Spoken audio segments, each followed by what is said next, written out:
But of course, we've seen the rights of women and girls around the world coming under threat from various laws that view self-identification the same as biological gender. One of these laws is making its way through the New South Wales Parliament right now. Now, Rachel, what is this law and what are you concerned about? Like, what is it going to mean for New South Wales girls and women?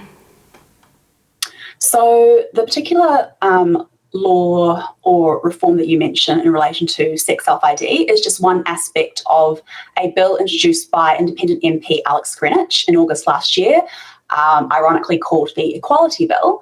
And so that particular aspect of the reforms that he's proposing to introduce in New South Wales will basically allow anyone to change their legal sex on their birth certificate, on other legal documents, and to be treated as that sex for all intents and purposes under law. And so obviously, just in terms of science and logic, that doesn't make any sense. But women's advocates like myself are particularly concerned that it will allow males to self-identify as women and girls with the bare minimum of safeguards, and it will allow them to be able to access female-only spaces like bathrooms, like changing rooms, like refuges, like prisons, with full protection of the law. And, you know, overseas, we've already seen these kinds of self-ID policies and self-ID laws being abused by, for example, in Scotland, male offenders identifying as women to get into women's prisons and then on release actually going back to living their lives as men. We've also seen women being sexually assaulted in what should be female-only spaces by men who are identifying as women, both overseas and in Australia. So obviously we're very, very concerned about that proposal in the bill.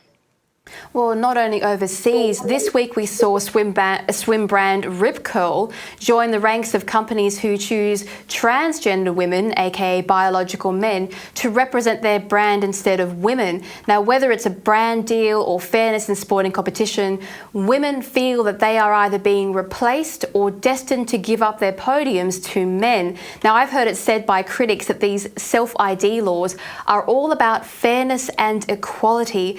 Rachel, is it fair to be inclusive of men in women's spaces, or does society need to set some boundaries? Firstly, that story with Rip Curl was just crazy. Like, it was just, especially given that Rip Curl had just parted ways with female surfer Bethany Hamilton, who had been speaking out against the unfairness of males competing in women's surfing and in women's sport more generally, to then go and replace her with a male who identifies as a woman was just a real slap in the face to women. But in response to your question about whether or not we need to be inclusive of men and women's spaces or whether we need to set boundaries, I think our society has actually already drawn those lines and made those decisions. So if we look at our current society, we already have single-sex spaces and services for males and for females. We have single-sex, bathrooms, prisons. We have single-sex sporting teams and events. But what this particular bill or self-ID or gender ideology more broadly is trying to do is it's trying to sell the lie that human beings can change sex, and that therefore if a man says he's a woman, we have to treat him as a woman and allow him to access all those spaces as a woman. So again, I think as a society we've drawn those boundaries, but this particular ideology is coming in and turning it all on its head with its sort of irrational assumptions. Well, your petition against this bill has amassed 12,000 signatures despite silence from the mainstream press and quite a lot of feminist groups. You've addressed this to Premier Chris Minns, the Attorney General Michael Daly, the Minister for Women Jodie Harrison and Parliament at large. Have you had any response from these ministers or any indication, at all that you are being taken seriously and your concerns for women are being taken seriously? So I haven't heard, I've actually written to every single politician individually in the New South Wales Parliament, and obviously the petition, as you say, is addressed to those three key government members and the rest of the New South Wales Parliament. I haven't heard specifically from those three members. I have met and spoke to MPs from across the political spectrum, all of whom have concerns about the self-ID aspect of the bill and other aspects as well. But in terms of actual consultation being done by Greenwich or by the government with women's groups sort of face-to-face, there doesn't seem like there's a lot of that being done overall. And the reality is, even if there's sort of, a few people here and there who are willing to to directly say to me that they're concerned. If the Labor government supports this, particularly in the Legislative Assembly next week, it will go through because they've got the vast majority in that House. It will be a bit closer in Legislative Council, but unless the Liberals actually vote as a bloc against this bill, like they did in Queensland against the self-ID law in particular, then there's a very, very high chance it'll go through there as well. And my understanding is that Labor is quite supportive of the self-ID aspect anyway, and also the surrogacy aspect of the bill. So people can say all they like that, the Labor government sort of has to do this to appease Greenwich, but I think, unfortunately, a lot of the reforms that he's proposed are actually in line with their values as well. Well, thank you very much for that. We're just going to take a quick break. We'll be back with Rachel Wong in just a second. Well, we're back with Rachel Wong and we're talking about a new bill that's going through New South Wales Parliament very shortly. Now, Rachel, I haven't heard much said about the commercial surrogacy portion of the bill. Indeed, the topic of surrogacy rarely makes it to the press, if at all, in New South Wales. It is legal in all states as far as I know and seems to cost anywhere from $15,000 to $100,000 per child. But your petition describes a situation where the bans on commercial surrogacy, which is different to private surrogacy, will be lifted, and this will, in your view, encourage the commodification of vulnerable women and the wombs for rent idea and having children as basically products. Can you explain what your fears are in relation to this particular aspect of the bill? Okay, so myself, other women's rights advocates, children's advocates, human rights defenders have concerns around surrogacy more broadly, but speaking particularly about commercial surrogacy and particularly about overseas commercial surrogacy, which is what this particular bill will legalise, there are several concerns. So firstly, this bill is seeking to circumvent the Federal Parliament's Australia-wide ban on commercial surrogacy, which it implemented for a very good reason, and that was because it couldn't ensure that there wouldn't be exploitation of women and children within surrogacy arrangements.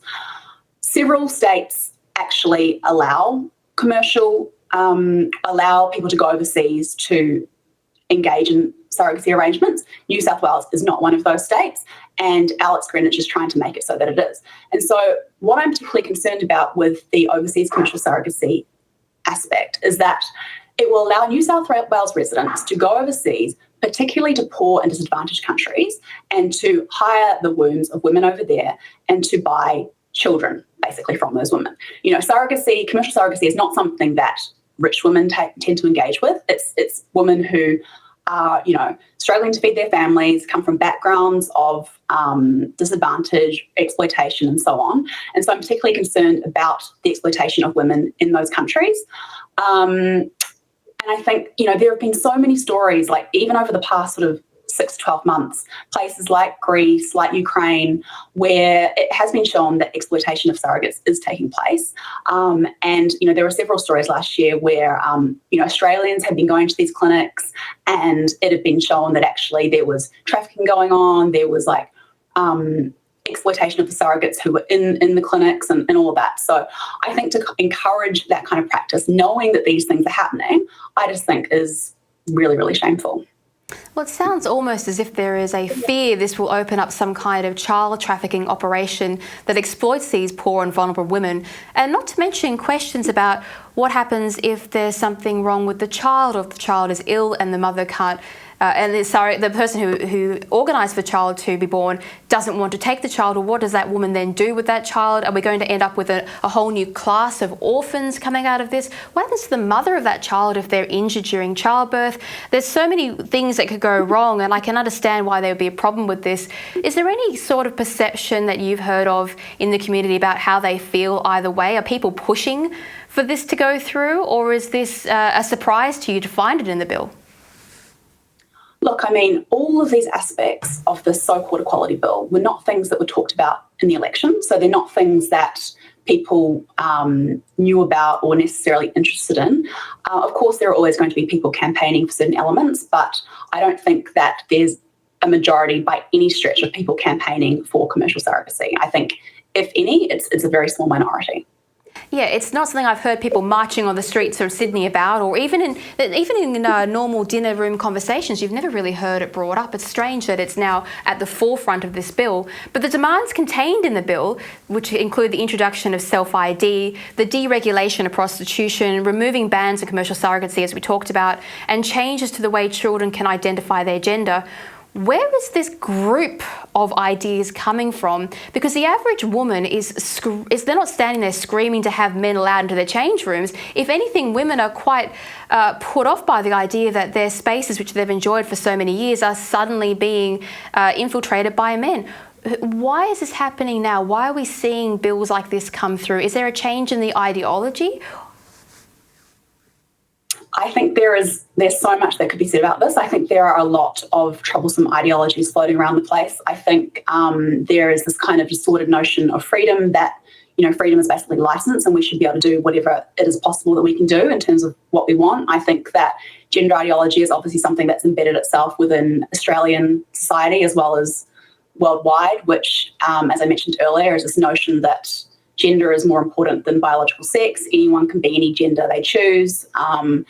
I think that there is this kind of Marxist ideology creeping in where the family is considered a source of inequality, and we need to break that down. And I think elements of the bill which allow children to consent to changes to their legal sex or to consent to medical treatment without their parental consent, I think further creates that divide within the family. And I think that there's this sort of, rejection of Judeo-Christian values at large, and I think that obviously covers a lot of things that are just simply part of the foundation of Western civilization. So I think there's a lot of things going on. I don't know that we can necessarily pin it down to one thing. There's also things to do with financial incentives, and we sort of see that especially in the transgender issue as well, with children being signed up as clients for life in relation to things like puberty blockers and hormones and that sort of thing. So, yeah. Well, I guess you can see the logic in it from the point of view of an activist. They can't argue against the protection of women's spaces and the biological need for women's sports. That is pretty much an argument they're never going to win. But they can say, well, a man can now identify as a woman, therefore they're not actually challenging the status of these women's protections, because men are women if they identify as such. So it's like a loophole. They've managed to get around the protections without actually having to debate the protections that are there and their validity. But Rachel, how can people help out on this, particularly if you're in New South Wales? How can they get involved? If you're in New South Wales, it's critical at the moment that you contact your MP, whether that is by emailing them, calling them, visiting them at their office, and letting them know your views on this, because at the end of the day, MPs, especially in the Legislative Assembly, which is where the debate is being held next week, are steered by the views of their constituents, especially if they hear enough of those constituents making a particular point. So it's really, really important that people reach out to them. You can sign our petition, which is at womensforumaustralia.org/protect New South Wales. And that also contains a tool which helps you to contact your MPs as well. And then I guess just continuing to have conversations with your friends and family, because unfortunately people are just very ignorant to the fact that this is going on. And that is by design, because there are people that want to rush this legislation through. They know it's controversial. They don't want pushback. And so they're trying to do it as quietly and quickly as possible. Yes, and if you're watching this online, you can like, share, and make sure it goes around your friendship groups so that everyone can see what's going on in New South Wales and to protect women and girls in this state going forward. But thank you, Rachel Wong, for joining us today. It was lovely to have you on, and we wish you all the best in your fight. Thank you so much, Alexandra. And that's all from us today. Remember, you can catch up on